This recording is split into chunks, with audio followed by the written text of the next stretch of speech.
Quen fai a pregunta do Partido Socialista? Está, vale.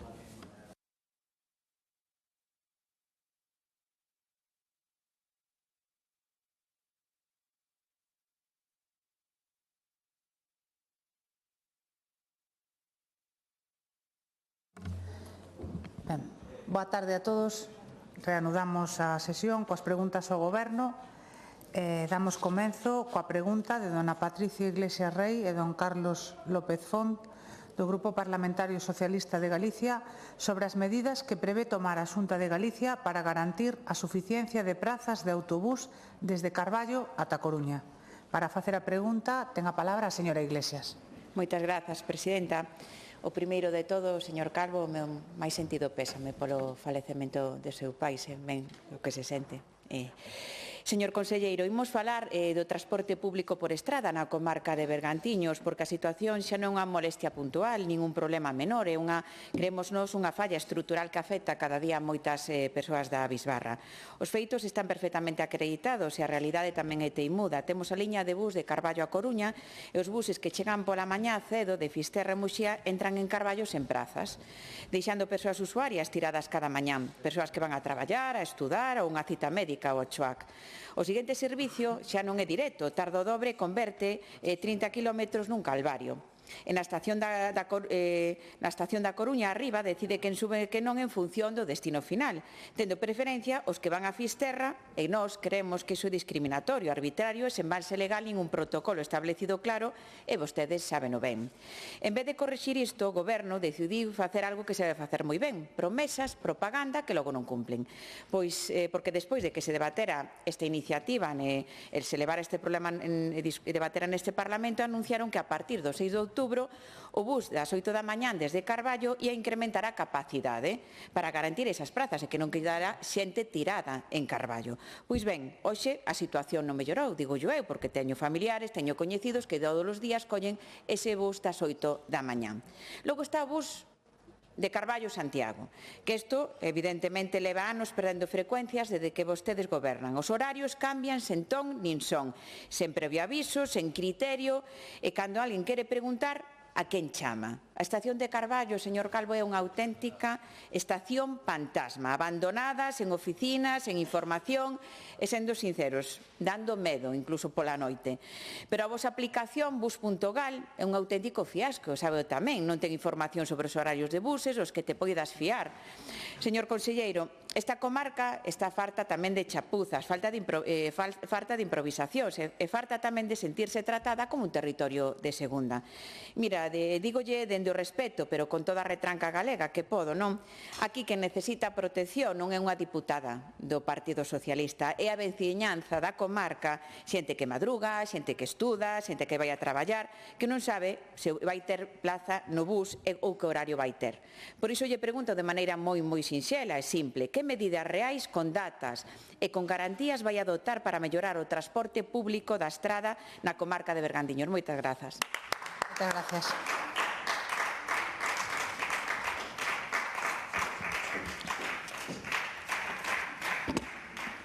Para darlle resposta, ten a palabra o señor conselleiro de Presidencia, Xustiza e Deportes, don Diego Calvo. Moitas gracias, presidenta. Señoría, a verdade é que a conexión entre Carballo e a Coruña conta cunha oferta bastante ampla de servizos, señoría, inda que vostede faga unha referencia moi puntual e obviando todos os demais. Fíxese, de luns a vernes hai 58 autobuses ao día, 29 por sentido. 18 deles son directos. 11 de Carballo a Coruña e 7 da Coruña a Carballo. Durante a fin de semana hai 15 expedicións en cada sentido, prácticamente unha cada hora ao longo do día. É, sin dúbida, un eixo de comunicación fundamental e, ademais, así o acredita o número de usuarios que vai tendo cada ano. Fíxese, no ano 2023 sumaron en ambos sentidos 235.000 viaxeiros. No 24 se incrementou un 16%. E no 25 a tendencia siga a alza incrementouse en 290.000. Pero a alza non se limita única e exclusivamente a esta línea entre Carballo e a Coruña, sino que, por exemplo, Laracha-Coruña no ano 24 se incrementou un 17% con respecto ao 23 e un 7% no ano 25, máis de 94.000 viaxeiros ao ano. E Arteixo a Coruña igual, medrou un 10% no 24 con respecto ao 23 e un 5% do 25 con respecto ao 24. Ou da liña Fisterra-Coruña, a máis longa, un 13% no ano 2024 e un 7% no ano 2025, unha evolución parecida en todas as liñas. Por lo tanto, os datos corroboran que cada vez se moven máis cidadáns a través do sistema de transporte de Galicia, señoría. E non é, como di vostede, ou pretende trasladar, como que hai un só bus e se queda todo o mundo sin poder utilizalo. Nós, como lle dixemos sempre, cada vez que nos preguntas, facemos un seguimento continuo para que o transporte mellore nas medidas das posibilidades.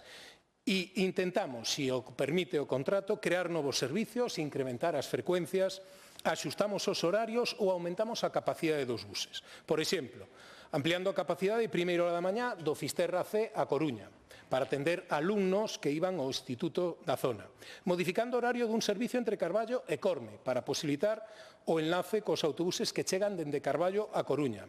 Engadindo paradas en Dumbría, para conectar con C en horarios de instituto, axustando o horario de servicio que emprego o alumnado de Ponteceso do IES Monteneme, en Carballo, ou creando un novo servicio de luns a vernes ás 8 da mañá para os alumnos de Camariñas que podan acudir ao IES Terra de Soneira en Vimianzo. Por lo tanto, os axustes e os cambios son continuados para tentar dar solucións a todos os problemas.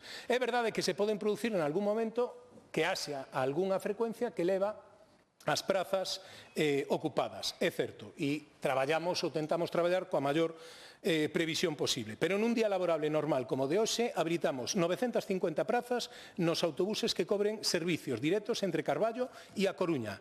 E antes das 9 da mañá chegan a Coruña 4 autobuses con 228 prazas. Entre as 14 e as 15 horas saen Moitas gracias. Moitas prazas dispoñibles. Ten un segundo turno agora.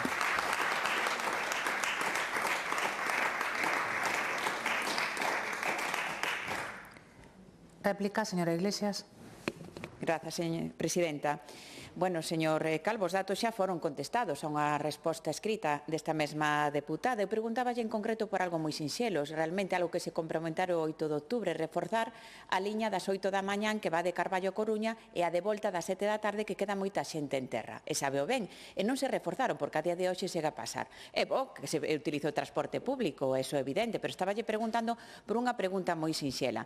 Comprometes aquí en sede parlamentaria e que o bus das 8 da mañá en Carballo non quede xente tirada ali e que teña que esperar o seguinte bus que non é directo e que tarda máis dunha hora e media, non chega a traballar, non chegan a estudiar ou unha cita médica, ou comprometes a reforzar o bus de volta para Carballo a 7 da tarde, porque esa preferencia de que suba a xente que vai a Fisterra pareceme a min bastante discrecional e que ten ausencia de base legal, señor conselleiro. Por tanto, pidolle aquí se se compromete a eso que pedimos aquí o Partido Socialista nesta pregunta. Despois, unha verdade que tamén é incómoda, porque se a alternativa que ofrece a Xunta para ir se quedan tirados en terra é ir pola autovía da Costa da Morte, pois que nos atopamos unha autovía que depende da Xunta de Galicia que ten unha peaxe, bueno, pois que é abusiva, que nos queremos esa peaxe, que demandamos esa gratuidade do tramo de Carballo a Coruña da peaxe da autovía da Costa da Morte, porque a alternativa que lle ofrece a Xunta de Galicia se quedan tirados ás 8 da mañán. E digo eso, é o modelo da Xunta, non reforzar ese bus público, esa frecuencia específica que lle digo, non controlar a concesionaria, non garantir plazas. Pero é ben curioso que unha man piden a transferencia da P9, que non é gratuidade, ca que nós estamos de acordo, como sabe, pero por outra manteñen esas peaxes abusivas no tramo de Carballo a Coruña nunha autovía que depende da Xunta de Galicia. É ben curioso, eu chámolle un pouquiño de incoherencia política, señor Calvo. Nos pedimos eso, coherencia, gratuidade da autovía da Costa da Morte, ou alo menos que a Xunta aproba as mesmas bonificacións a pasaxeros recurrentes que aprobou o Goberno de España pois na P9 e na P53. Por tanto, xa finalizo xa finalizo con esta pregunta, se vai adoptar unha medida real nas frecuencias que lle especifico. Moitas grazas. Moitas gracias.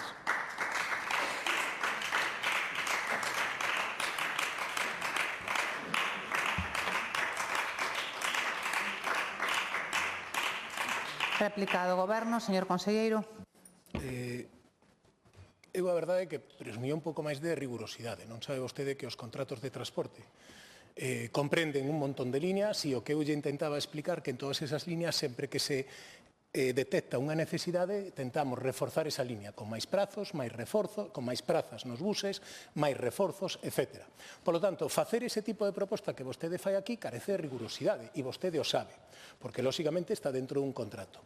O que tentamos facer, igual que nesa línea de Carballo, cada vez que se detecta que a unha determinada hora hai máis necesidade ou máis demanda, se tenta reforzar ese servicio, señoría. Pero é como se vostede, eu lle pregunto agora, vostede pode asegurar e se compromete a que o tren entre Santiago e Coruña teña prazas suficientes todos os días, a todas as horas, o resto do ano? Se vostede me contesta que sí, ou algún representante do goberno contestara que sí, sería, dende logo, unha tontería, porque eso tampouco estaría vostede en disposición de poder facelo. E despois introduce vostede aquí o tema dos peaxes. Non sei a onde quere ir a parar, pero fíxese, os peaxes, autovías, os peaxes galegos das autovías titularidade de Galicia son os máis baratos. E se os comparamos cos que ten a EPA9, non quererá vostede que lle diga cal é o resultado, verdade? Pero este ano nós seguimos mantendo o mismo precio nos peaxes nas autopistas galegas. Que fixo a AP9, que fixo o goberno do Partido Socialista, que fixo o seu partido? Subilos, porque agora no Nadal, ao principio do ano, a subida que experimentou a AP9 volve a ser de novo, xa non é abusiva, senón que parece que se rinde todos os galegos. Por lo tanto, mire, nós vamos a tentar mellorar cada unha das dificultades que atopemos cada día e ir adaptándonos á demanda, como fixemos sempre. Ás veces seremos máis rápidos ou menos rápidos e haberá algunha circunstancia onde non podamos, porque hai unhos contratos establecidos. E vostede eso debería de sabelo. E se quere falar dos peaxes, de verdad, invito a facer unha pregunta cando queira e falamos dos peaxes e do tratamento que lle dá o Estado ás carreteras en Galicia. Nada máis e moitas gracias. Moitas gracias.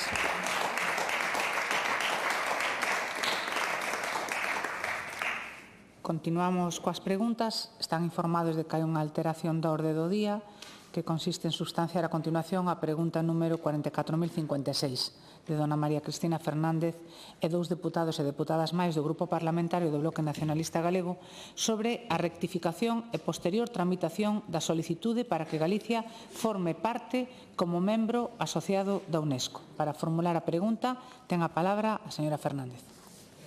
Súmome as condolencias, señor Calvo. No pasado mes de decembro, o Goberno do Estado anunciaba a integración de Cataluña e Euskadi como membros asociados da UNESCO e da Organización Mundial do Turismo, organismos dependientes de Nacións Unidas.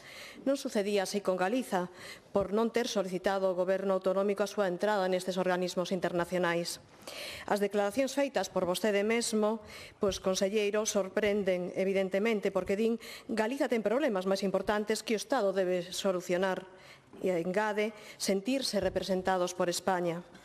O Goberno do Partido Popular na Xunta non tivo en conta as numerosas repercusións negativas que terá para o país esta decisión, xa que ter voz propia na UNESCO otorga, primeiro, unha visibilidade e presenza internacional a Galiza como entidade de seu, podendo participar na toma de decisión sobre educación, ciencia, cultura ou patrimonio. Tamén poder realizar acordos e convenios con entidades de outros estados en materia de cultura ou posibilidade de financiamento para proxectos.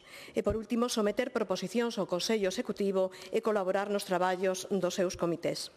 Por outra banda, Galicia non sería o único territorio adherido á UNESCO sen competencias en política exterior. Para iso foi modificado o artigo 2 da Constitución da UNESCO, admitindo como membros asociados territorios como as Illas Feroe de Dinamarca, Illas Aland de Finlandia, Nova Caledonia de Francia, Curaçao, Países Baixos ou Tokelau de Nova Zelanda. Isto permite agora novas incorporacións, como sucede con Cataluña e Euskadi, e a decisión do Goberno galego deixa fora a Galiza. A máis, o Goberno do Partido Popular está incumprindo a súa propia Estrategia de Acción Exterior 2025-2029, aprobada hai ben pouco, en febreiro de 2025, que indicaba na súa folla de ruta a promoción de Galiza no turismo e o papel estratégico da educación e da cultura. No ámbito educativo, é fundamental que Galiza estea adherida á UNESCO polo seu traballo na defensa dun dereito humano e dun ben público mundial, co poder de transformar a vida das persoas, das comunidades e do planeta para melloralo ao longo das xeracións. Garante que todos os nenos, as nenas, as mozas e adultas teñan acceso tamén a unha educación de calidade durante toda a vida, adaptándose aos novos desafíos mundiais, como son o quecemento global, os conflictos, as crises prolongadas, a revolución digital ou as cuestións de xénero. Todo exposto justificaría plenamente a incorporación de Galiza á UNESCO, polo que paso a facerlle a seguinte pregunta, señor conselleiro. Vai o Goberno da Xunta de Galiza rectificar a decisión tomada e, tendo en conta, sobre todo, a Estrategia Galega de Acción Exterior 2025-29, tramitar a solicitude para que Galiza forme parte da UNESCO? Moitas gracias.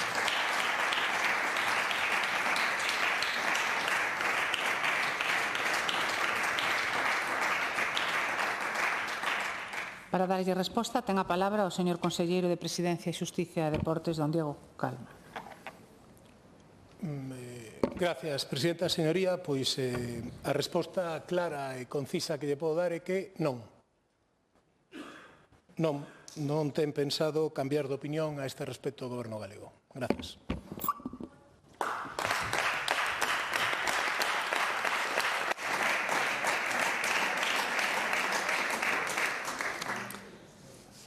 Rolda de réplica, señora Fernández. Ocupado e ou non tuvo tempo de preparala ou que non teñen argumentos de ningún tipo. Así que por que a Xunta deixa pasar esta oportunidade de adherirse á UNESCO? Bueno, eu, como vostede non o contestou, voulle contestar eu. Porque o control e os valores democráticos van en contra dos intereses do Partido Popular na Galiza, intereses económicos e partidistas para beneficiar os lobbies. A UNESCO, evidentemente, impulsa sistemas educativos de calidade, empodera o alumnado, loita contra o cambio climático, as desigualdades, o retroceso democrático, os conflictos ou as crises internacionais e deseña, ademais, sociedades máis xustas e sostibles. Isto é o contrario da ideoloxía do Partido Popular ao fronte do Goberno da Xunta de Galicia. Está claro que quen fai recortes na educación, quen precariza o profesorado, apoia a industria que expolia e contamina, aos conflictos internacionais, permite xenocidios e usa as institucións de xeito antidemocrático, non vai estar de acordo en que Galiza teña voz propia e menos para democratizar este país. Vostedes saben de control ideolóxico, mas non recoñece a identidade propia da Galiza. E iso quedou demostrado cando o señor Rueda renunciou a apoiar a oficialidade do idioma galego nas institucións europeas. Dende logo, señor conselleiro, eu creo que xa non se pode esperar menos da máxima representación de todas as galegas e galegos. Moitas gracias.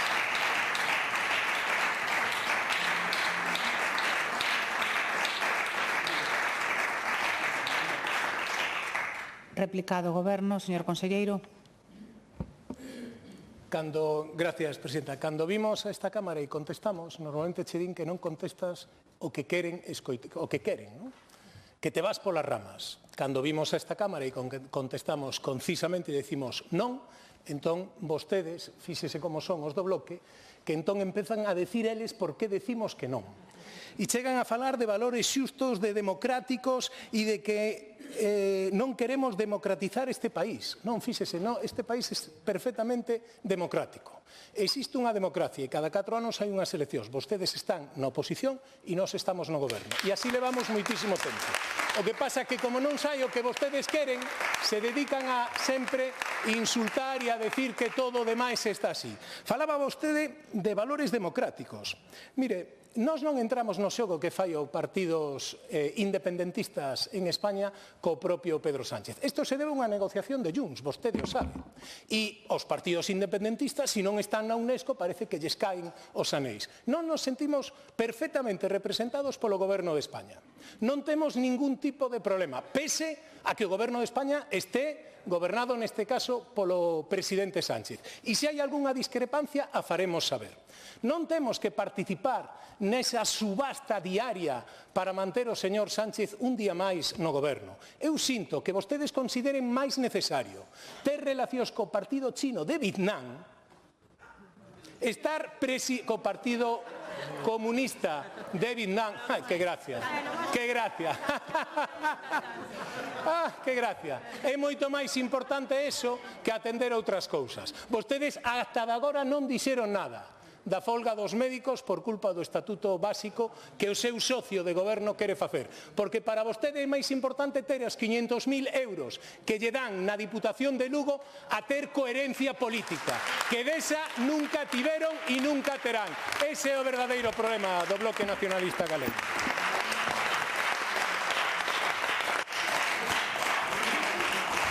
Moitas gracias.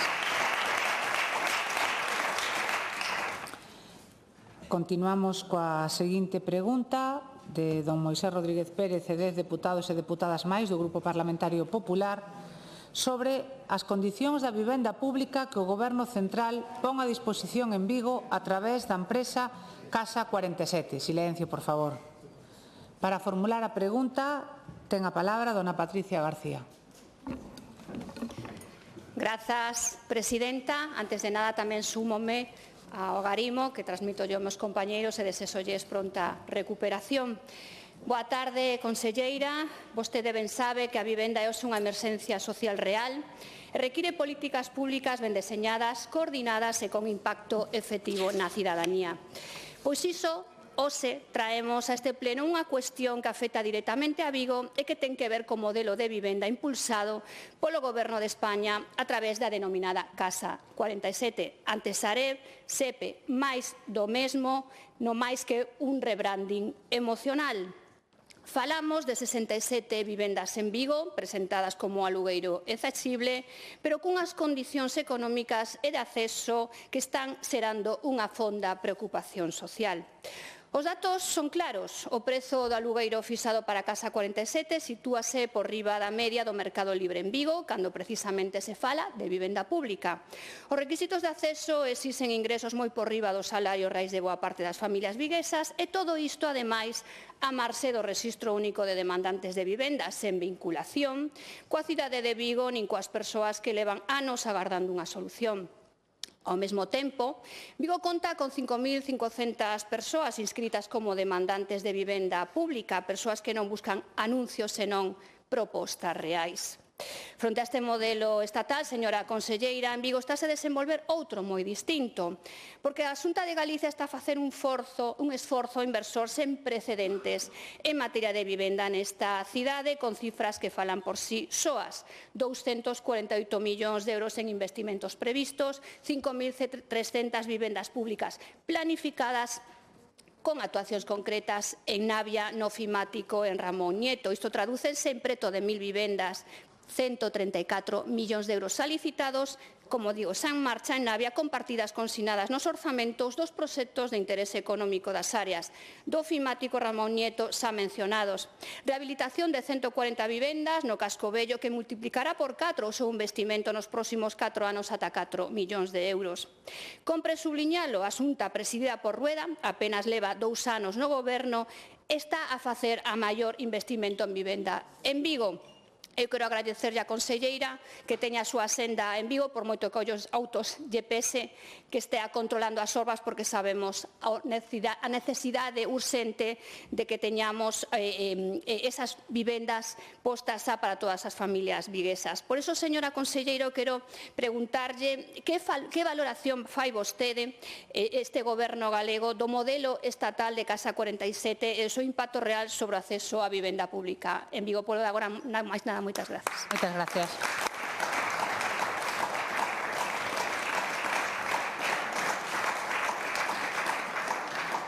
Para darlle resposta, ten a palabra a señora conselleira de Vivenda e Planificación de Infraestructuras, dona María Martínez.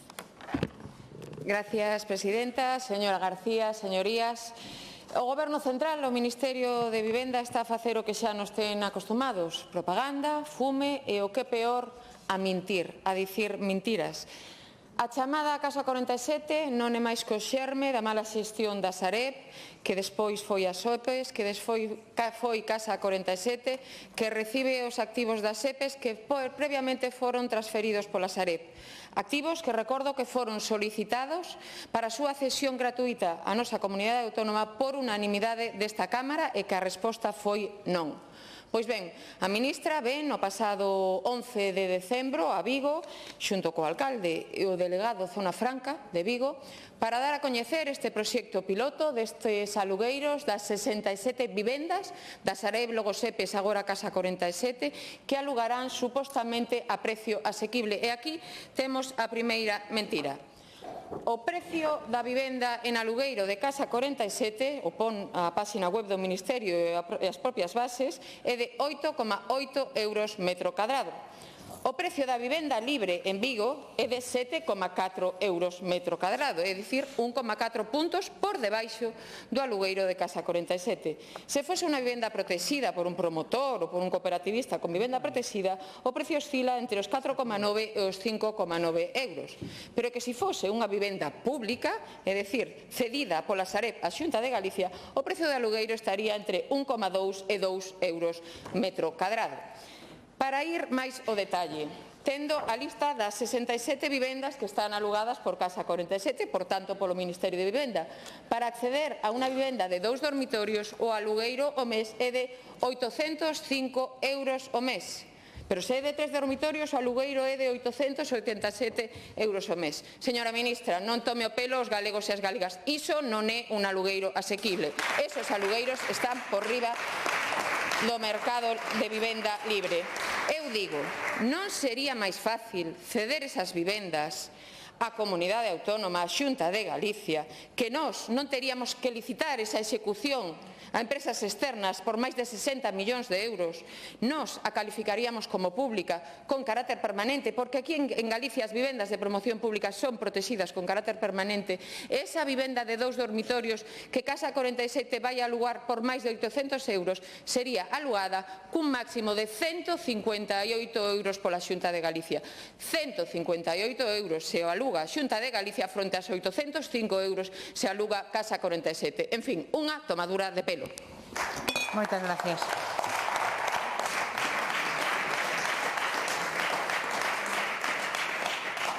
Réplica, dona Patricia.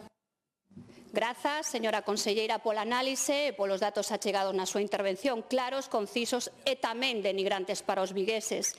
Despois de escoitala, a conclusión é evidente. O problema non é canto se anuncia, senón a quen chega. A propia Elena Espinosa recoñeceume nun debate que Casa 47 é un programa pensado para a clase media. Queda dito todo. Non é vivenda pública para quen máis a precisa, é vivenda de mercado cun selo social. E iso explícase cos datos. Prezos por riba do mercado, requisitos salariais inasumibles e 5.500 persoas inscritas como demandantes de vivenda pública en Vigo que quedan fora do sistema. E aquí convén poñer as cousas en perspectiva. Sí, 5.500 demandantes de vivenda en Vigo e o señor Caballero, en 18 anos de goberno, promoveu menos de 45 vivendas públicas. Iso son, sendo xenerosa, 3 vivendas ao ano. Prometeu 100.000 vivendas no ano 2007, anunciou 200 en Santa Cristina hai máis de 4 anos. Sabe cantos están postos en marcha? 0, nin unha soa pedra. Esa licitou 2 veces o mesmo proxecto. O Edificios Turáns, con 27 vivendas, custa 5 millóns de euros, cando a empresa municipal de vivenda anunciada polo señor Caballero apenas conta con 4,5 millóns. Facendo números, señora conselleira, para dar resposta ás 5.500 demandas actuais a este ritmo, 3 vivendas ao ano, o señor Caballero tería que gobernar 2.000 anos máis. Non é unha exageración, é matemática básica. Fronte a esta realidade, mentros un xogan coa propaganda, a Xunta construe, inviste, planifica solo vivenda pública, rehabilitación e orzamento real.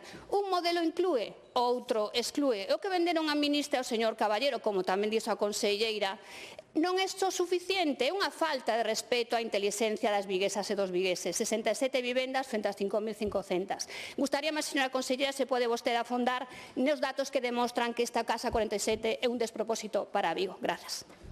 Moitas gracias.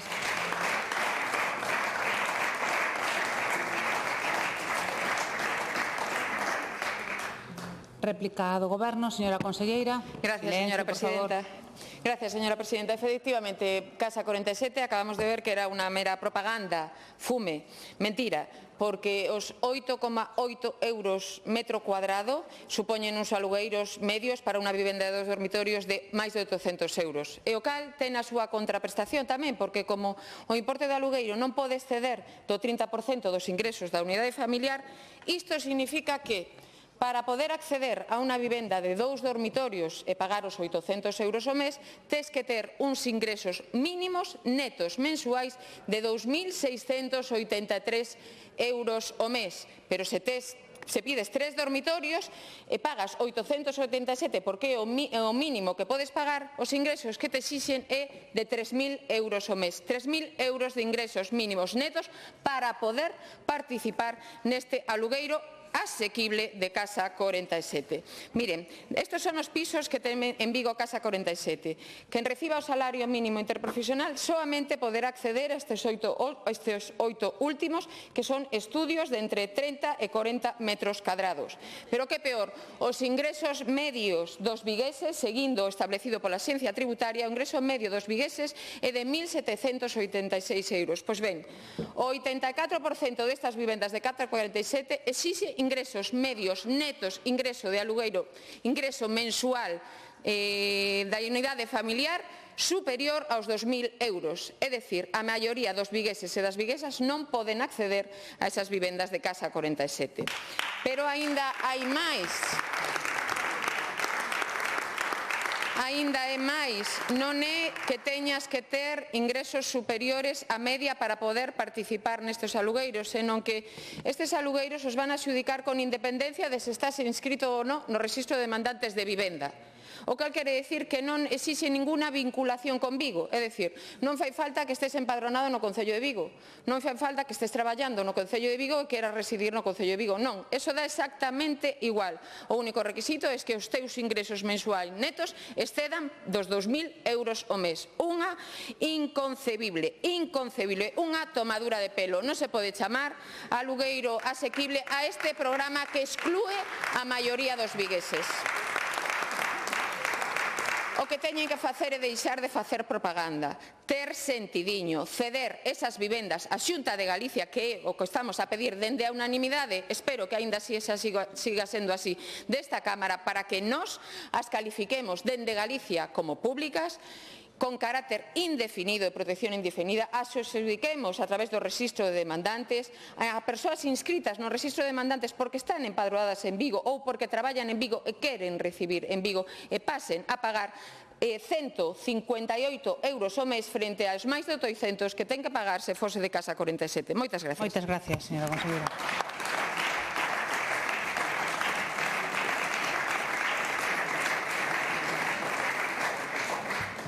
Continuamos coa seguinte pregunta ao Goberno de dona Lara Méndez López e 2 deputados máis do Grupo Parlamentario Socialista de Galicia sobre a situación actual da cobertura médica no Centro de Saúde de Trabada. Saudamos ao alcalde que asiste tamén ao pleno dende a tribuna. Ten a palabra para formular a pregunta a señora Méndez. Grazas, presidenta. Moi boas tardes, conselleiro. Hoxe iniciamos unha nova viaxe da dor. Esta viaxe nos traslada hoxe ao Concello de Trabada, que lle agradezco que este hoxe aquí presente para escoitar a súa resposta despois de casi 2 horas de viaxe. E fai esa viaxe tamén porque lle preocupan os 1.070 habitantes do seu concello, un concello disperso, un concello envellecido, como moitos tantos de Lugo e de Galicia, e que en moitos casos non teñen servicio médico en Trabada, porque no ano 2023 había 2 médicos.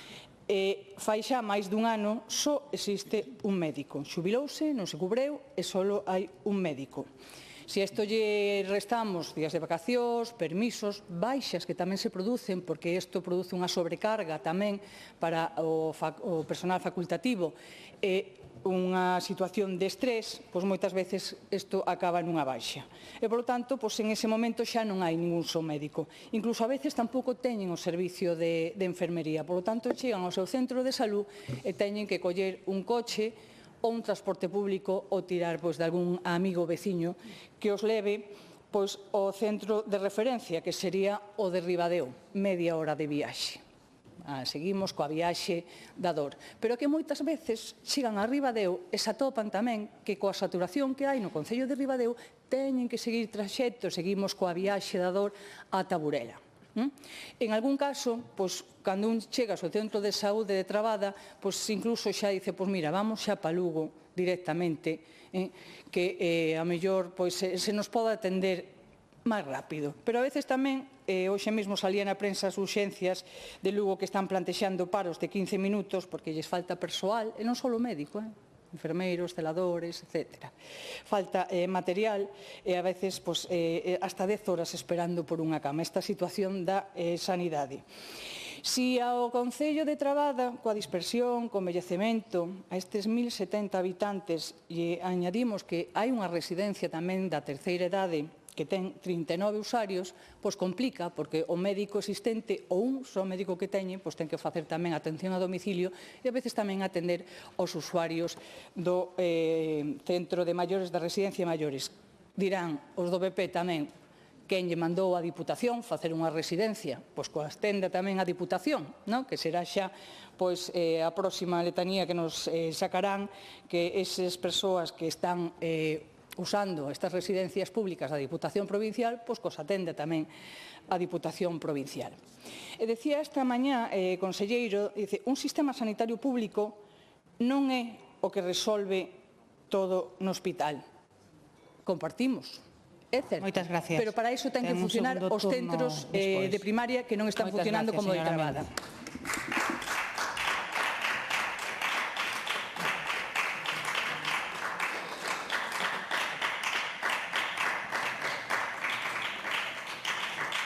Para darlle a resposta, ten a palabra o señor conselleiro de Sanidade, don Antonio Gómez Cama. Saludos tamén ao alcalde de Trabada. Señora deputada, non sei se realmente temos todo interés en saber cal é a situación real do Centro de Saúde de Trabada. En calquer caso, xa sabe a resposta, xa que a situación que atravesa o Centro de Saúde de Trabada, ao igual que outros de Galicia, ven dada pola falta de médicos de familia, como ben sabe. Nin vostedes, nin o partido ao que representa están dispostos a facer algo por darlle solución. Porque quen ten responsabilidade de achegar médicos que as comunidades poidamos contratar é o Goberno central. Mire, explícolle exactamente a situación concreta que temos no Centro de Saúde de Trabada. Este centro ten asignados 978 pacientes en total. Isto supón un número inferior aos 1.500 pacientes por cupo médico que recomendan as asociacións médicas e tamén o propio Ministerio de Sanidade. Hai demora na atención? Para nada. A través da app do Sergas pódese conseguir unha cita para unha consulta co médico de familia no propio día. Non hai demora. A deficiencia no servicio que vostede describe pode ter que ver con que non hai atención todos os días? Pois tampouco. Porque este centro de saúde atende aos pacientes de luns a venres. É un centro onde non hai enfermería ou persoal de servizos xerais? Tampouco, porque hai persoal de enfermería e administrativo no centro. Señora Méndez, non sei exactamente o que trata de censurar. Que o médico de familia colla vacacións os días que lle pertenecen. Porque o certo é que hai días puntuais nos cales non hai médico no Centro de Saúde de Trabada, porque o facultativo, facendo uso de seu lexítimo dereito, desfruta dos seus merecidos días de descanso. E aínda, pese a falta de médicos de familia a que nos abocan as políticas do Goberno Central do PSOE, logramos cubrir con intersubstitucións a maioría dos días, nos que se dá esa circunstancia, grazas ao esforzo e aplicación dos profesionais do Servicio Galego de Saúde. E a asistencia aos veciños está garantida sempre. Cal é a súa proposta ante ese déficit acusado de médicos de familia? É a súa proposta que os facultativos non disfruten das súas vacacións e descansos aos que teñen dereito? Por que non dirixe, por unha vez, a súa queixa e as súas demandas ao Goberno de Pedro Sánchez e ao Ministerio de Sanidade, que é quen debe achegar solucións a ese déficit de médicos? Estaría facendo o que debe de facer se quere mellorar o servicio que lle presta aos veciños de Trabada e tamén a todos os galegos. Moitas grazas. Moitas gracias.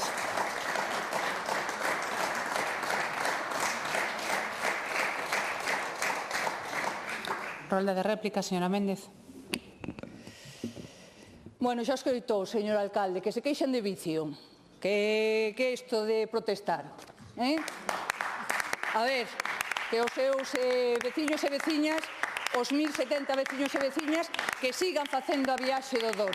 Porque, total, para que vamos cubrir? Porque lle recordo, conselleiro, que quen ten a obrigación de cubrir as vacacións e os días é vostede. E lle recordo que por moito que repliquen ese mantra de que a culpa de Pedro Sánchez incrementou nun 50% as prazas MIR para cubrir e paliar o déficit que deixou o señor M. Rajoy, que sempre se olvidan del, pero que é seu. E coa súa mochila. É seu e coa súa mochila. E acababa a primeira intervención dicíndolle que compartía que un sistema sanitario público non é o que resolve todo no hospital, pero que cando resulta que os veciños e veciñas de Trabada ou de outro concello non poden ir ao seu centro de saúde porque non hai médicos, teñen que ir a outro e saturan o concello veciño ou teñen que ir a urxencias e saturan os hospitais, non lle culpa dos veciños e veciñas, é lle culpa do conselleiro e da Xunta de Galicia e da mala previsión. Sí, señor conselleiro, sí, señor, e que cando gobernan non fan os seus deberes, porque se M. Rajoy houbera coberto as plazas, non terían xa nin a posibilidade de utilizar ese mantra de que a falla de médicos é culpa de Pedro Sánchez e do Goberno Central.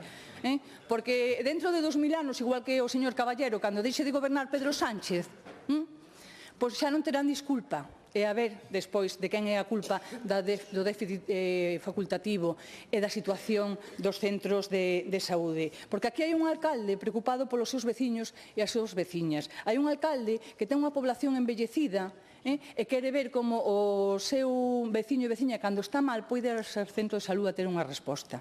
Porque, aparte, se estamos pospoñendo a visita ao centro de saúde e a un primer diagnóstico preventivo ou incluso paliativo, pois non chegaremos a ter enfermedades peores que despois desemboquen incluso agravando a situación hospitalaria. Así que a pregunta é moi sinxela, conselleiro.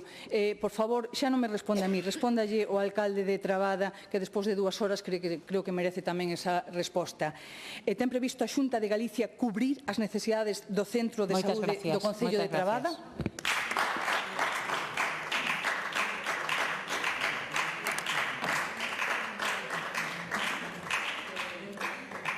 Réplica do Goberno, señor conselleiro. Grazas, presidenta. Señora Méndez, desde cando goberna Pedro Sánchez? Cantos anos leva no goberno?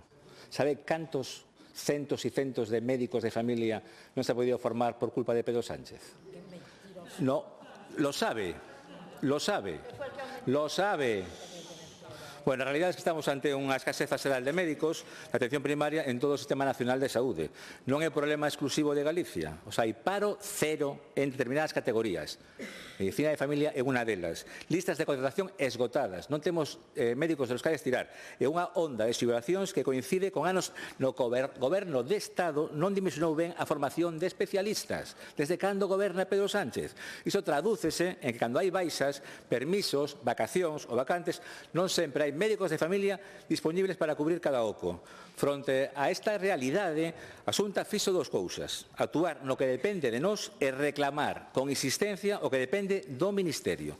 No que depende de nós, levamos anos mellorando as condicións e ferramentas para atraer e reter profesionais e para garantir a asistencia sanitaria mentres dura este déficit. Un déficit que será de 244 médicos de familia no horizonte do ano 2029. Entre as medidas que adoptamos, incrementamos o prezo das intersustitucións para compensar o esforzo de quen asume coberturas. Igualamos as retribucións das prolongacións de xornada en primaria, coas do ámbito hospitalario, e reforzamos as horas extraordinarias voluntarias. Actualizamos o prezo das gardas, incluindo tamén aos MIR. Implantamos un sistema de reparto de pacientes cando hai vacante do médico habitual con límites de compensación para mantener a continuidade e a equidade. Aprobamos un manual de cobertura de ausencias en centro de saúde para ordenar procedementos e responder ante incidencias. Acordamos melloras organizativas e retributivas como complemento de turnicidade para quendas de tarde e deslizantes os días 24 e 31 de decembro como de especial significación e unha reducción progresiva de xornada. E impulsamos unha ferramenta clave, a lei que permite convocar prazas por concurso de méritos e aplicar incentivos reais para facer máis atractivos os destinos que históricamente custan máis cubrir. Lémbrolle, por enésima vez, que vostedes votaron en contra desa medida. E así o ten que saber tamén o alcalde de Trabada. Pero hai límites claros as competencias autonómicas. Por iso, ao Ministerio le pedimos aumentar as prazas mil acreditadas, prolongar a vida laboral voluntariamente ata os 72 anos, negociar o estatuto marco cos profesionais que asumen o maior nivel de responsabilidade, os médicos, evitando novos días de paro que impacten gravemente nos tempos de acceso dos pacientes. Seguiremos traballando para cubrir as vacantes cando haxa disponibilidade de profesionais. Por suposto, garantindo a asistencia aos veciños e veciñas de Trabada. Moitas grazas. Moitas gracias.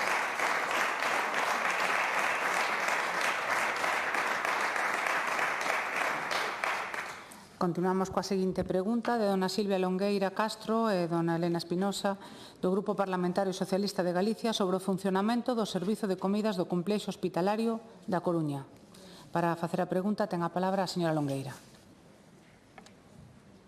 Gracias, presidenta. Boas tardes, conselleiro. Bueno, xa nos sacou o comodín do público que a miña compañeira diputada Lara Méndez. Pídolle, por favor, que non me saque o comodín do público aquí outra vez, porque non lle vou a preguntar polos MIR. Voulle preguntar polos dietistas do CHUAC. Espero que Pedro Sánchez non teña nada que ver cos dietistas. Aí non, vale, vamos ben. Vamos ben ata de agora. A cousa que vostede sabe, ademais, que o CHUAC ten unha situación general, xa non a vou dicir aquí, bastante doliente con respecto ás obras. Xa contestou aquí a súa compañeira de infraestructuras, pero non nos aclarou nada. O caso é que a día de hoxe ningún dos membros do CHUAC, médicos, enfermeiras e demais, saben moi ben que facer cas obras nese sentido. Pero iso xa é outro cantar, que tamén ten que ver cos dietistas en algún sentido. O caso é que os teñen absolutamente desinformados. Como desinformados están os que traballan no eido das dietas, na cociña, pero sobre todo o personal de nutrición e dietista que está en cociña. Vostede sabe que o CHUAC ten 4 turnos, como todos os hospitais. O desayuno, o almorzo, a comida, a merenda e a xanta. Bueno, pois nesos 4 turnos, sabe vostede perfectamente que nas 2 cintas de comidas que ten o CHUAC ten que haber, ao final de cada cinta, un dietista. Eso non se está a cumprir. Hai 2 turnos, alo menos, que non o teñen, que son os desayunos e as merendas. E nos outros turnos só chega para unha cinta, é dicir, máis do 80% das comidas que se sirven ao CHUAC están sin vigilancia de dietistas. Non digo que non estén vigilados por outro persoal que non é dietista, e de aí xorden os problemas, pero non hai suficientes dietistas. Entón, isto leva acontecendo xa fai tempo. Desde o ano 2024, desde o mes de agosto, teñen vostedes máis de 170 folios con incidencias sobre o que está a acontecer na equipa de dietistas do CHUAC. O que nós nos preguntamos é, esos 3 dietistas que están absolutamente por debaixo da ratio, tendo en conta que o CHUAC ten 1.500 camas, pode dar 1.500 comidas ao día, bueno, 1.500 persoas que comen, máis de 1.500 comidas. Vostedes teñen pensado en algún momento das súas vidas, nin no goberno, restituir do goberno, claro, se non goberna, non. Vostede tampouco me conteste con unha pregunta, porque sempre a cuestión que fan aquí. Teñen pensado restituir ou recompoñer o equipo de dietistas, porque, volto a insistir, hai 170 folios desde o agosto de 2024 con incidencias do que veña acontecendo na cociña do CHUAC. Moitas gracias.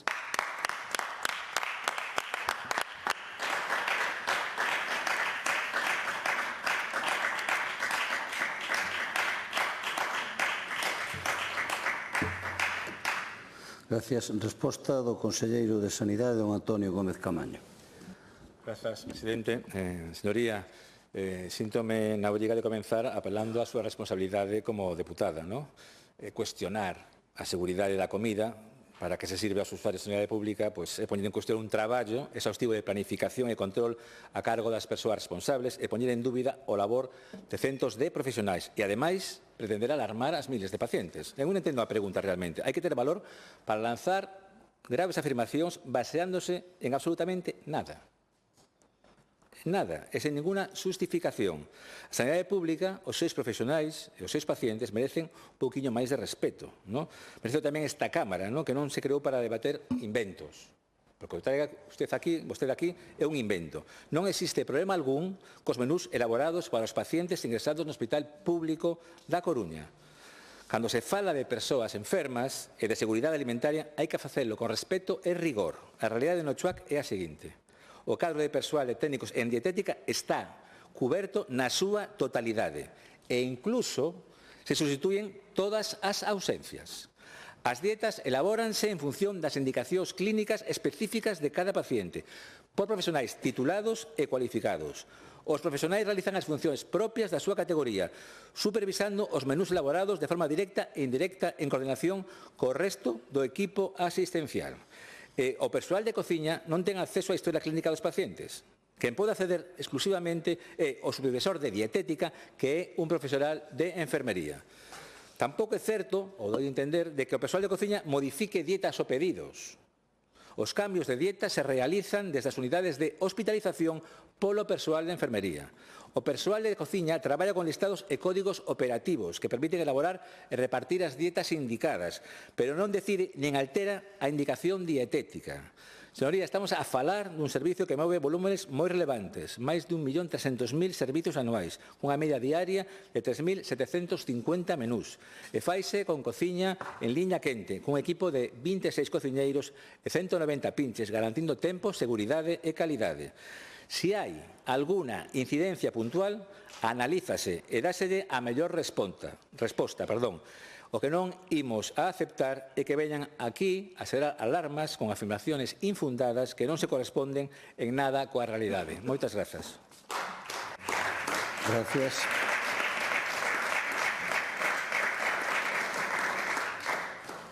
Réplica, señora Longueira.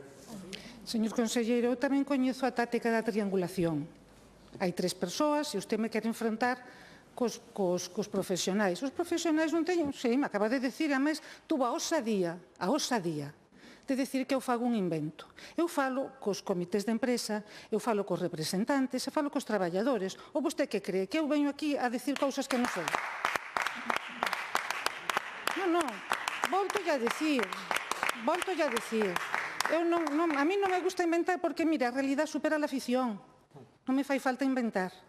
170 folios, con incidencias. Vostedes nin siquiera ali, no CHOAC, o teñen como un rexistro que debería de telo, pero os profesionais, esos 3 que están ali, porque todo o demais é personal de cociña, non son sanitarios. Esos van recollendo día a día as incidencias. Por certo, a semana pasada pasaban pola cociña 2 carros do lixo. E a dietista veuse loca para dicir que por ali non se podía pasar, pero como están cas obras... E cas obras aquelo, nin Dios sabe o que se vai pasar ali, porque vai un sitio para un día por un lado, outro día por outro, ninguén ten unha información de como teñen que proceder, pois son os propios profesionais, esos cos que eu falo, pero non me enfrento, os que me teñen que contar o que está a acontecer. E non é posible que en lugares como Pontevedra, como Ferrol, donde hai ratios de dietistas de hasta 6, 7, 8 dietistas por cociña, polo servicio de comidas, exista. É dicir, cando vostedes licitan esa externalización, vostedes teñen uns pliegos que eu xa ben os vin, en donde se van poñendo esas ratios, moito maiores que os que temos no CHOAC. Entonces, como é posible que cando haxa que contratar vostedes cumplen estas ratios, que está moi ben cumplida, e como é posible que no CHOAC non se cumpla? Simplemente lle veño a decir eso, que a xente quere que aumenten os dietistas, porque sí que están entrando nas historias clínicas o persoal de cociña. Sí que están entrando. Moitas gracias. Gracias.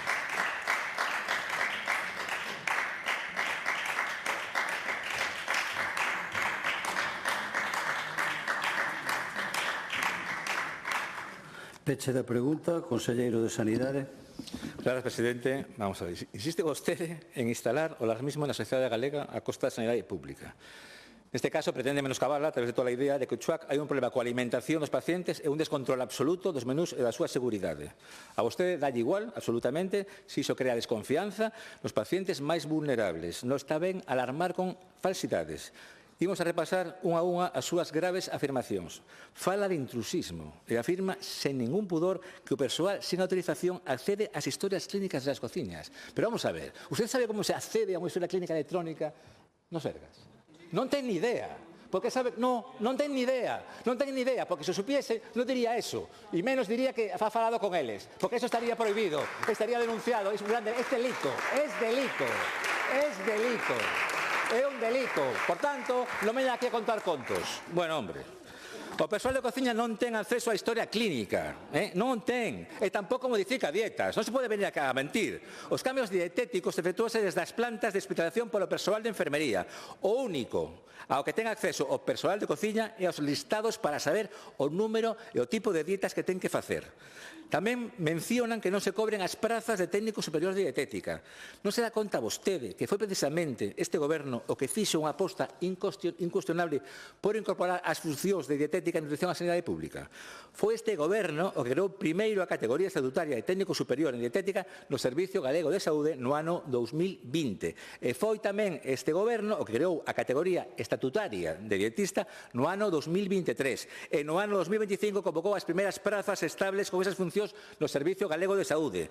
O cadro de técnicos en dietética no CHUAC está cuberto e realizan as funcións propias da súa categoría, supervisando os menús de forma directa ou indirecta. No CHUAC e en todos os hospitales do Sergas hai procedementos e controis que garanten a seguridade e o cumprimento das normativas hixiénico-sanitarias nos menús que se serven.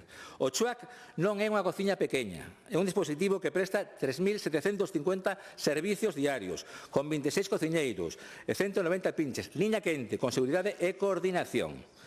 Non é responsable lanzar sospeitas amplas sobre a seguridade alimentaria, porque iso non mellora para nada a confianza na sanidade pública. A Xunta seguirá a garantir a calidade, a seguridade e o trato digno aos pacientes, tamén na alimentación hospitalaria, e seguirá apoiando e recoñecendo o traballo dos profesionales que fan posible que cada dieta chegue a cada paciente como debe. Moitas grazas. Gracias.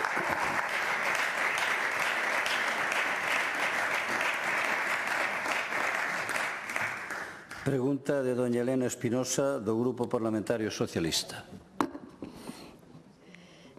Señor conselleiro, Galicia vive unha situación de sobresaturación xeneralizada dos servicios de urxencias que derivou nun auténtico colapso asistencial en prácticamente todas as áreas sanitarias.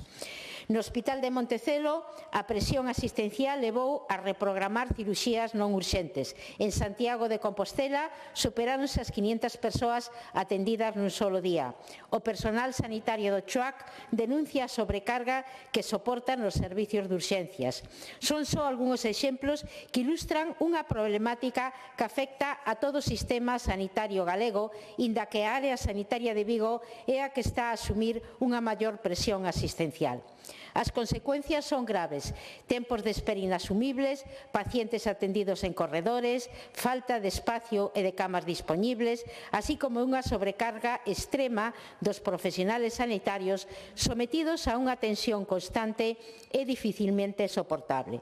Profesionales que tentan atender a toda a poboación, pero vense superados por a falta de medios, de persoal e en algúns hospitales mesmo de espacio físico.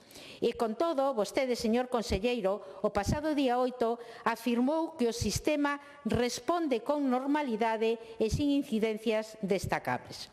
Non sabemos se é que non coñece a realidade ou directamente está a faltar a verdade.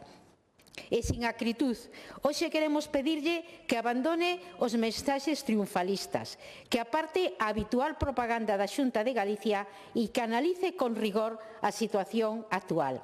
É certo que a gripe ten un impacto nos servicios de urxencias hospitalarias, pero tamén é innegable que estes servicios arrastran problemas estruturales de forma habitual derivados de unha paradoxa moi coñecida: menos consultas en atención primaria e maior presión sobre as urxencias hospitalarias. A solución non pode recaer exclusivamente no esforzo do personal, dos profesionales, nin na improvisación permanente da Xunta de Galicia. Un modelo destas características resulta insostible no tempo e evidencia a necesidade urxente de adoptar medidas estruturales que garantan unha atención nas urxencias sanitarias segura e de calidade. Por todo isto, preguntámoslle se o Goberno de Galicia vai adoptar algunha medida concreta para afrontar os problemas que se están a producir nos servicios de urxencia das áreas sanitarias de Galicia. Gracias.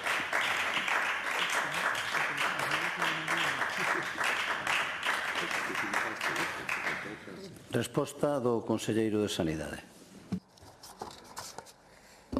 Grazas, presidente. Señoría, na sanidade pública de toda España, como se ha dito moitas veces, está a acontecer este inverno algo extraordinario.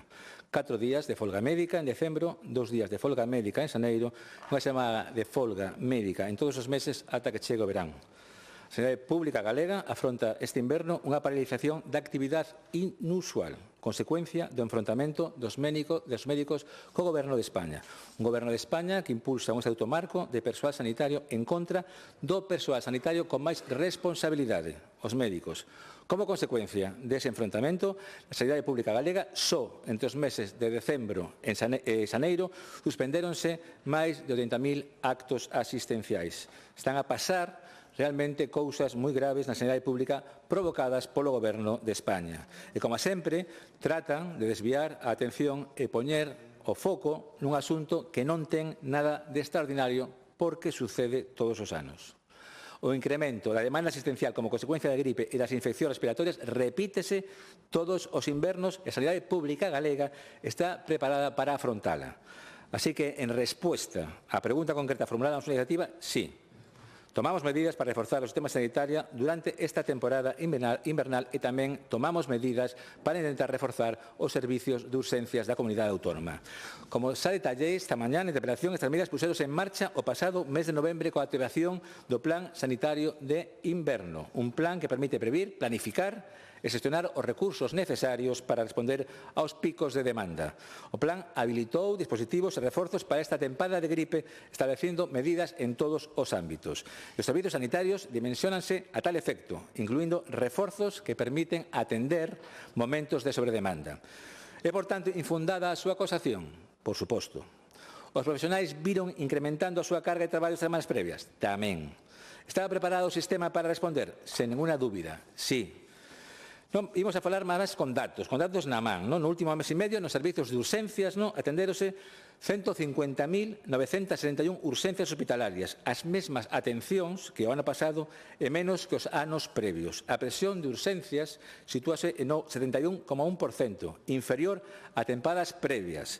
Habilitáronse máis camas que nunca, con 7.007 camas disponibles, cifra moi superior a anos previos con demandas e presión superiores. De feito, esta temporada habilitáronse máis camas que o inverno pasado, 245 extra na última semana. Por iso, como oitan decir moitas veces súas señorías neste Parlamento, parece que o dato, neste caso, mata o relato. Moitas grazas. Gracias.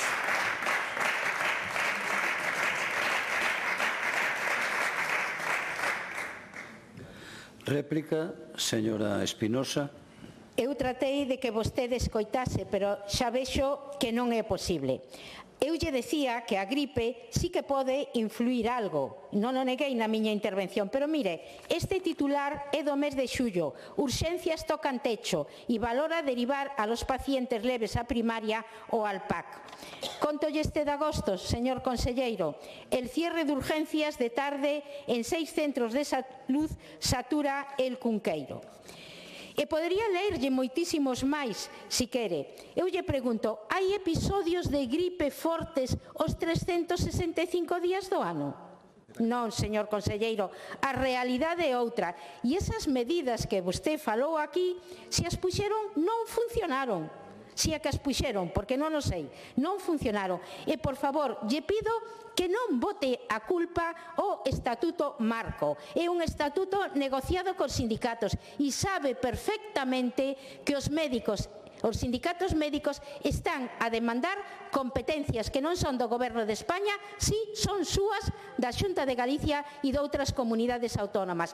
Polo tanto, non intente engañar, porque a realidade é outra. Estamos diante de un problema que non é puntual, nin unha situación que é coyuntural. Estamos diante dunha estrategia sostida e debilitada de recortes e abandonos por parte da Xunta de Galicia. A realidade, por moito que lles coste é teimuda e as urxencias se colapsan porque desmantelaron a atención primaria, menos médicos, menos pediatras, PACs infradotados, menos enfermeiras e menos que na media do Estado. Isto é un tema ideolóxico, señor conselleiro, non ten outro tipo, non ten outro título, quero decir, e esta é a realidade que a Xunta quere ocultar. Polo tanto, eu pídolle que escoite, por favor, e que dé solución a estes sistemas.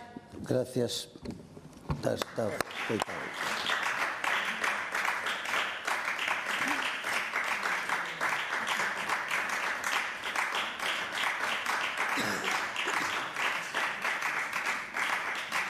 Feche da pregunta, conselleiro de Sanidade.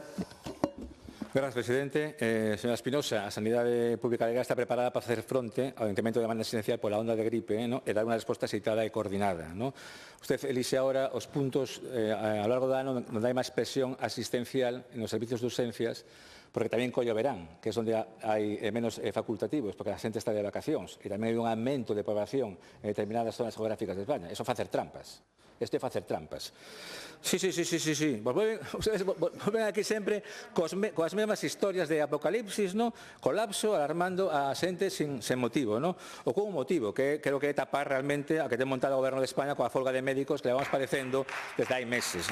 O seu discurso cae pola evidencia dos datos, a igual que todos os seus argumentos, por chamarlos de alguna forma. Afortunadamente, nunca, e repito, nunca o Servicio Galego de Saúde se viu colapsado, nin no peor da pandemia. Está claro que os clásicos son os clásicos, e un inverno sin traer algunha iniciativa sobre o presunto colapso non é inverno, pero o certo é que pusemos en marcha un plan sanitario de inverno semanas antes de que o Ministerio de Sanidade convocase un Consello Interterritorial do Sistema Nacional de Saúde para abordarlo. Semanas antes, reforzamos con máis de 250 camas os hospitais públicos. Pechamos a campaña de gripe, da vacinación de gripe con máis de 882.000 persoas vacinadas contra a gripe. Quizáis a presión asistencial fose menor se os profesionales non se viran chamados a manifestarse, ponerse en folga contra unha ministra que os menospreza. E mentras, a oposición neste Parlamento, en lugar de ser honesta, debátese entre mirar cara a outro lado e tratar de aproveitar o rebumbio e desviar o foco cara a Xunta, a ver se rañan algo.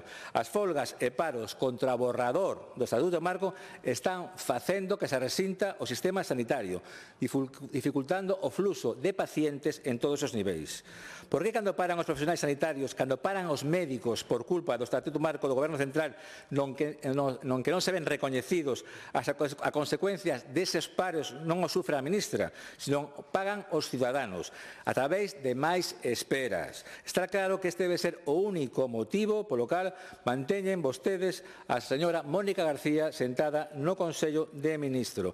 Parecen que queren que colapse a sanidade pública galega porque en colaboración con seus socios de goberno. Por nosa parte, continuaremos traballando, planificando e escoitando aos profesionais para manter unha sanidade pública de vanguarda. Moitas grazas.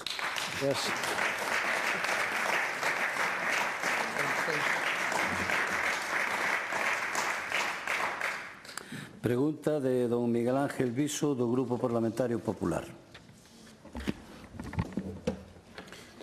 Gracias, presidente. Señora conselleira, acude hoxe a este pleno para abordar un asunto de enorme relevancia para Galicia, como é o acordo comercial Unión Europea e o Mercosur, que afecta directamente a un dos piares da nosa economía e do noso territorio, o sector primario.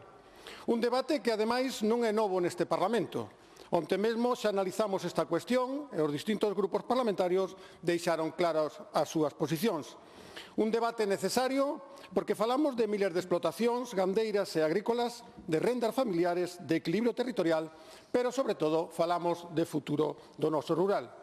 Desde o Grupo Popular queremos reiterar, como fixemos sempre, como fixemos onte, que defendemos o comercio internacional e a apertura de mercados, pero nunca a costa do sector primario galego, nin permitindo situacións de competencia desleal.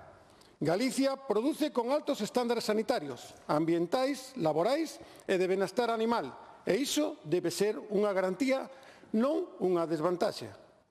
O acordo Unión Europea-Mercosur está a xerar preocupacións comprensibles entre gandeiros e agricultores. con sectores estratégicos para Galicia.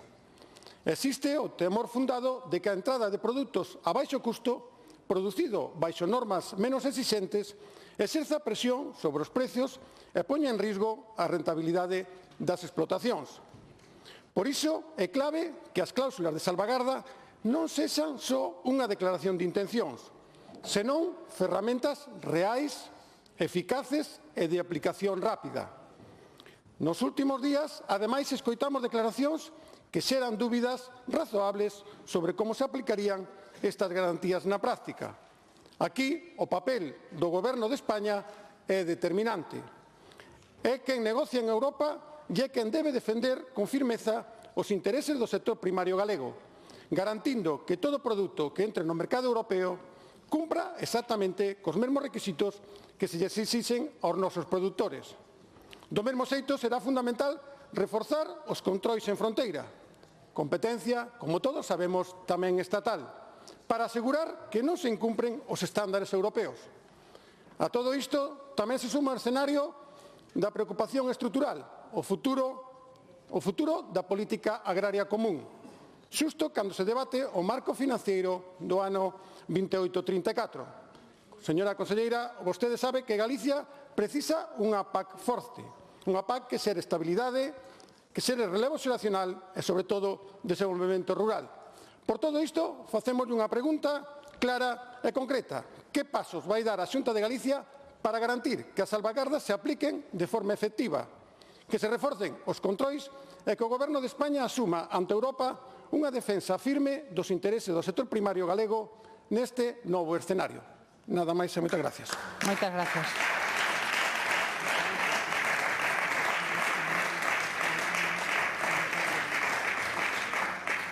Para darlle resposta, ten a palabra a señora conselleira do Medio Rural, dona María José Gómez. Moitas grazas, presidenta, deputados, deputadas, señorías. Dende Galicia é posiblemente unha das rexións europeas especialmente afectadas diante do Acordo Unión Europea-Mercosur, porque o sector primario ten un papel clave na nosa economía e baséase nun modelo de explotacións que cumplen altos estándares sanitarios, ambientais e de benestar animal. Por iso a nosa posición é clara e coherente. Defendemos o comercio internacional, pero nunca a costa do sector primario galego, nin en condicións de competencia desleal. O acordo pode xerar oportunidades en determinados nichos de mercado, especialmente para produtos de alta calidade, pero coñecemos ben as preocupacións dos sectores estratéxicos de Galicia, como pode ser o da carne de vacún ou o do mel. Entendemos a preocupación dos sectores, escoitamos aos nosos agricultores e gandeiros e xa lle trasladei ao Ministerio as súas demandas. Na Xunta de Galicia compartimos esas preocupacións e dende o primeiro momento puxémolo de manifesto ante o Goberno central. Ante esta situación, dende o Goberno galego imos actuar con responsabilidade e firmeza e exiximos o mesmo ao Goberno de España.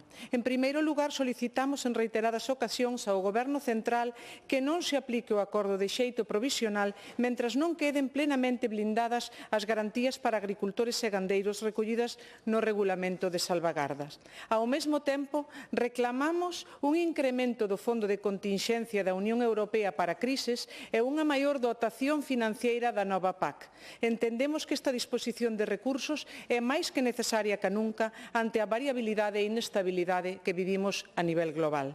Tamén seguiremos fomentando no ámbito do Consello Agrario unha fronte común coas organizacións profesionais agrarias e coas asociacións do ámbito agrario e tamén coas comunidades autónomas.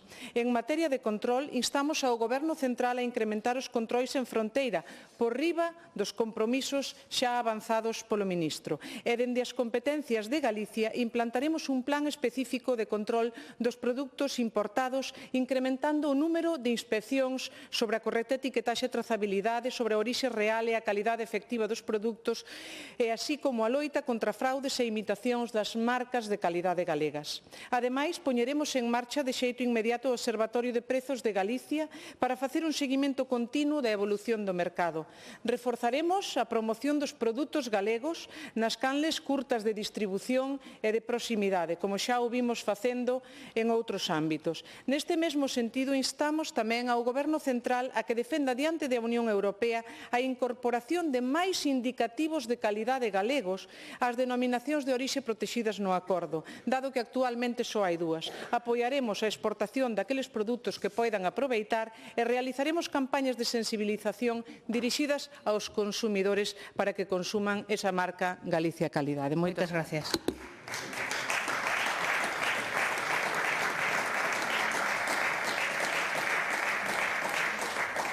Réplica, señor Viso.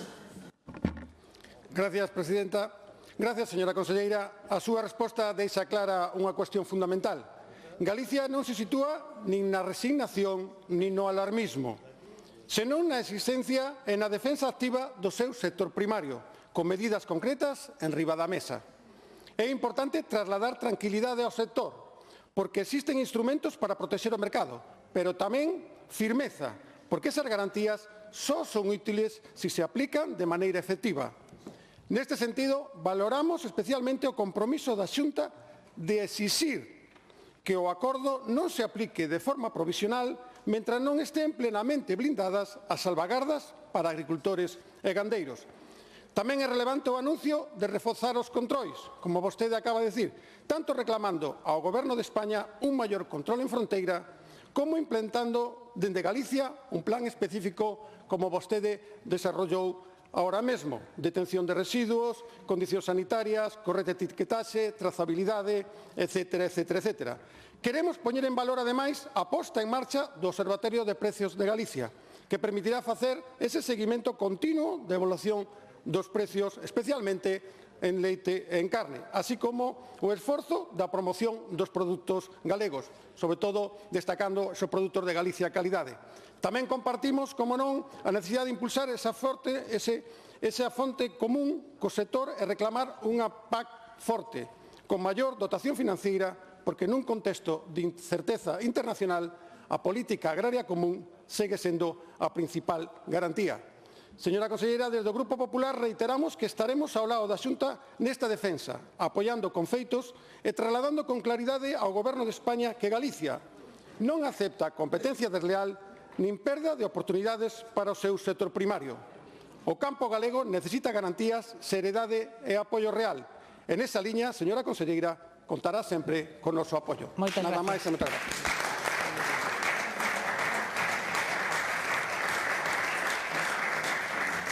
Réplica do Goberno, señora conselleira.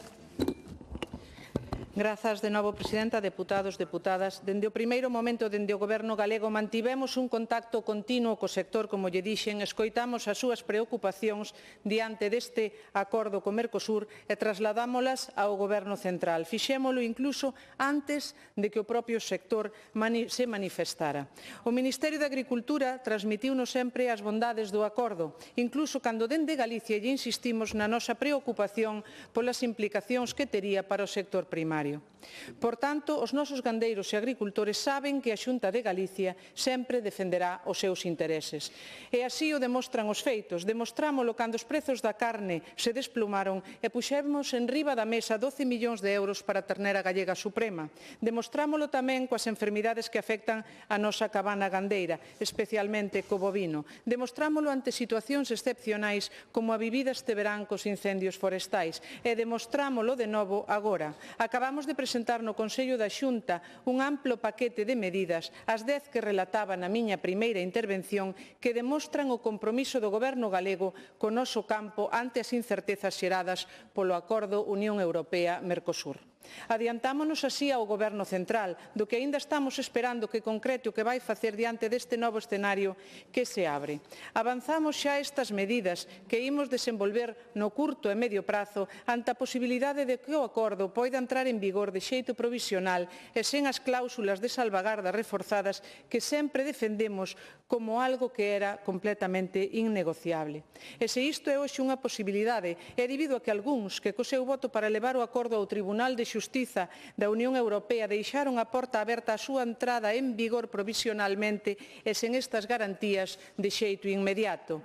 E onte mesmo, durante a celebración da Comisión de Comercio Internacional no Parlamento Europeo, votaron non a esas salvagardas. O que está claro é que non se pode dicir en público que se defende o sector primario e logo dificultar os mecanismos reais que garantan a súa protección ante calquera acordo. Do mesmo xeito, pedimos ao Goberno Central unha maior defensa do noso sector agrogandeiro. No acordo hai 59 indicativos de calidade españois protexidos, pero só 2 son galegos. Porén, somos a terceira comunidade de España con máis marcas de calidade, un total de 36. Noutras comunidades incluíronse ata 14 distintivos, como é o caso de Andalucía ou 10 en Cataluña. Urximos ao Ministerio a corrixir esta cuestión, a intensificar tamén os controis en fronteiras ou a negociar unha nova PAC ben dotada, diferenciada e con menos burocracia que carga de traballo ao sector. Todas estas peticións xa lles expuxen verbalmente ao ministro na conferencia sectorial e acabo de remitirllas por carta. Agardo unha rápida resposta, pois son cuestións de suma importancia para o sector e para o Goberno da Xunta de Galicia. Máis nada, moitas gracias.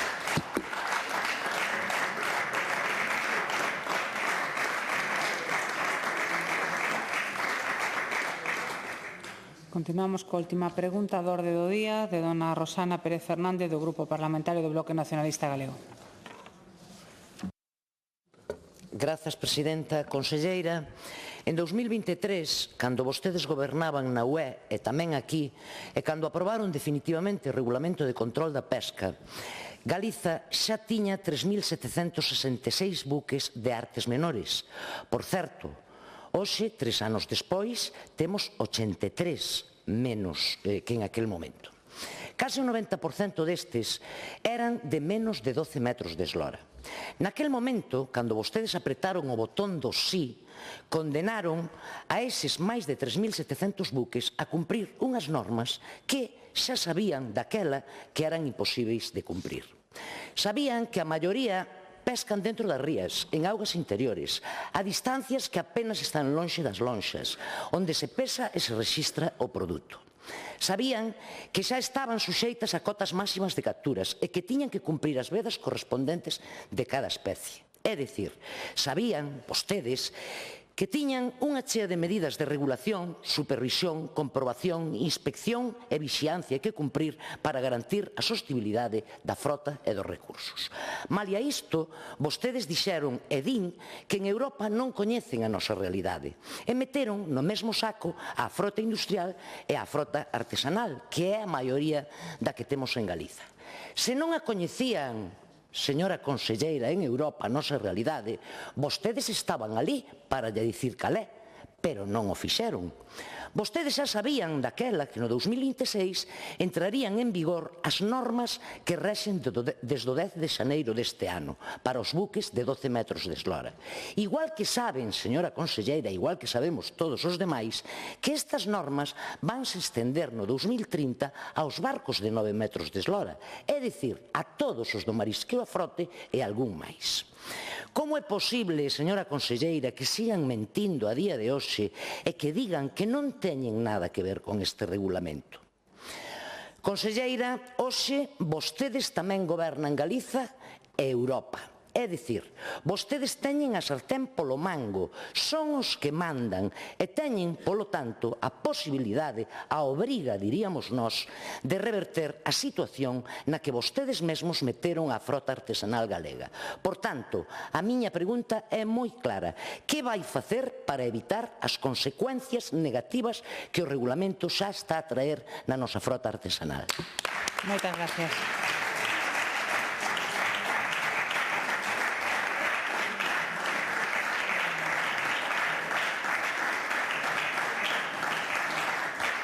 Para darlle resposta, ten a palabra a señora conselleira do Mar, dona Marta Villaverde. Boa tarde. Gracias, presidenta. Bueno, primeiro, disculparme por estar de espaldas, pero, bueno, pola posición da bancada non podo darme a volta.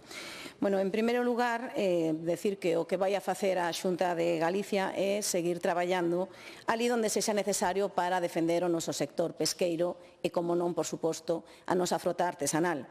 É o que levamos facendo dende o principio deste regulamento, dende que o comisario europeo Sinquevicius o propuxo. Ese comisario que pertence ao Grupo dos Verdes, do que forma parte o BNG en Europa e que agora teñen como eurodiputado. El foi quen propuxo este regulamento de control. En todo este proceso, a Xunta de Galicia trasladou multitude de enmendas procurando mellorar o borrador inicial do texto. Traballamos en propostas consensuadas co noso sector pesqueiro e sempre da man deles, e moitas delas recollidas no dictamen do Consello Galego de Pesca xa no ano 2018. A Xunta conseguiu que se introduceran enmendas no texto inicial en todas as fases da tramitación. Presionamos ata o final advertindo da realidade da nosa frota. Conseguimos que se establecesen medidas de flexibilidade, períodos transitorios máis amplos para a súa aplicación e que se incluíran todas as posibilidades que agora teñen os Estados membros, incluída o Reino de España, para modular a norma. E mentres, pois é verdad que o BNG votou que non. Pero claro que votou que non. Sempre é máis fácil decir que non que poñerse a traballar a facer emendas. É moi fácil ignorar os problemas, como fan vostedes, porque non teñen responsabilidade de goberno, pero nós non somos así e traballamos para mellorar unha norma para que se adapte á realidade da nosa frota. E imos a seguir facendo, exixindo unha aplicación proporcionada e realista do Regulamento de Control da Pesca. Estamos en contacto permanente co sector. Fixemos forza con eles para que o Goberno Central rectificase e se puxera a traballar. Reunime con presidentes das federacións galega, nacional, provinciais, reunimos en sesión extraordinaria ao Consello Galego de Pesca. No Consello Consultivo de Asuntos Pesqueiros preparatorio do Agrifish do luns pasado, pois trasladeille ao señor ministro a postura de Galicia e tamén instei ao Ministerio a que acollesen as medidas de flexibilización recollidas na propia norma. E coincidirá comigo en que non ten ningún sentido en que o Goberno Central agardase hasta o 10 de xaneiro que entraron en vigor as novas disposicións do regulamento a que os pescadores tiveran que parar a súa actividade para entender que tiñan o traballo sen facer, que o Ministerio tiña o seu traballo sen facer. E non foi porque dende Galicia non llo dixéramos. Tanto a Consellería do Mar como o sector presentamos alegacións e outra documentación demandando o desenvolvemento de medidas. En definitiva, a Xunta seguirá afrontando os problemas. Seguiremos traballando e levando a voz do sector a Bruselas, a Madrid ou donde faga falta. Nada máis. Moitas grazas.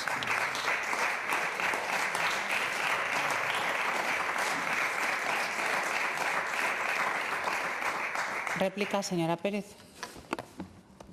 Grazas, presidenta. Señora conselleira, claro que estou de acordo con vostede sobre o que di do Goberno Central. É máis que poderíamos dicir. Pero vostedes, insisto, son goberno neste país desde hai casi 17 anos e gobernan tamén en Europa.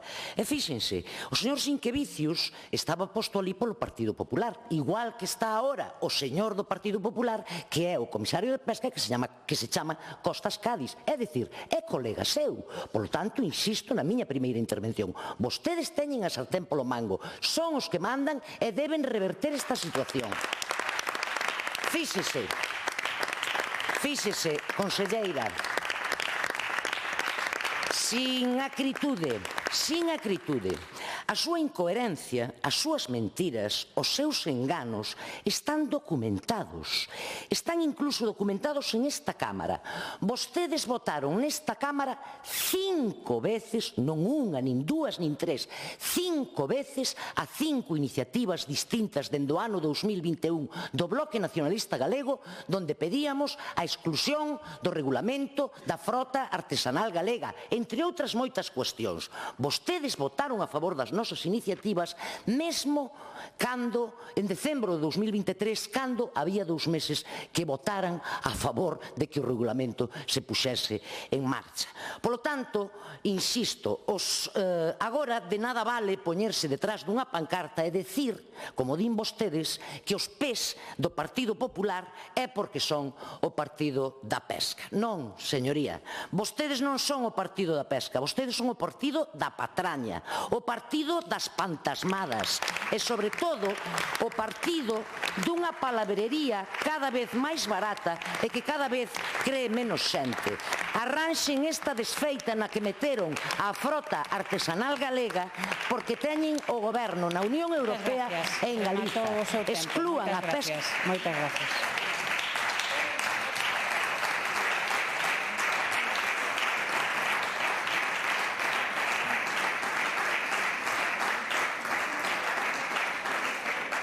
Réplica do Goberno, señora conselleira. Grazas, señora presidenta. Bueno, eu non vou a caer no populismo aquí da señoría, pedir a derogación dun regulamento que está en vigor e que é de plena aplicación e que é responsabilidade das autoridades a intentar adaptar esas normas á realidade da nosa frota. Porque aquí o importante é axudar ao sector pesqueiro e nós traballamos a diario para facelo. Grazas ás emendas introducidas á petición de Galicia, conseguiuse que no regulamento existan medidas de flexibilidade, exista un maior período transitorio á hora de aplicar medidas que o Goberno de España non aproveitou para adoptalo á realidade da nosa frota e conseguiuse tamén que se aumentaran a marxen de tolerancia cero na pesaxe, que era moito máis estricta.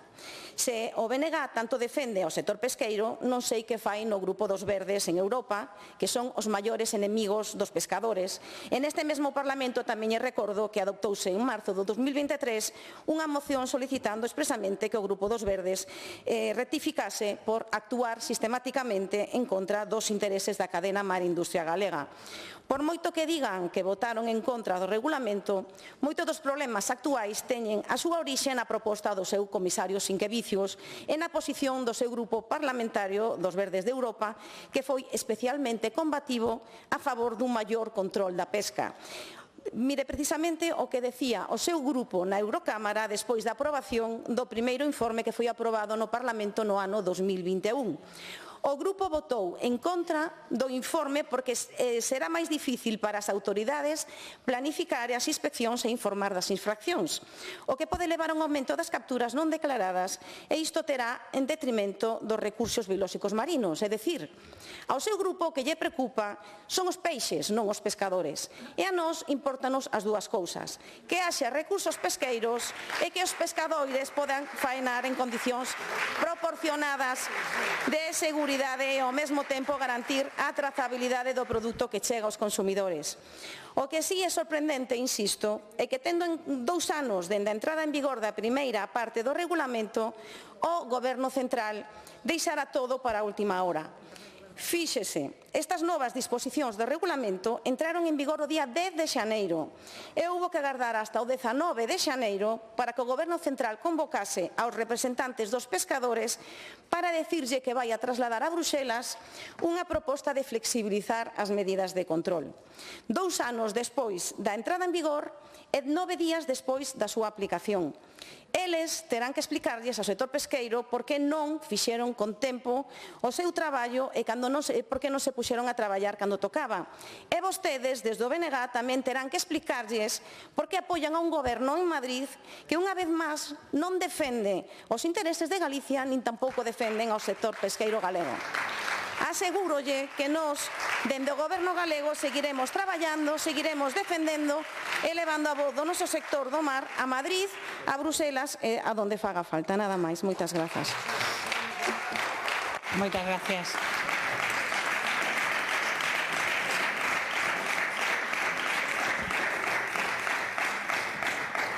Como se anunciaba, esta era a última pregunta da orde do día e, por conseguinte, rematando a sesión, desexándovos boa tarde e noite a todos e todas.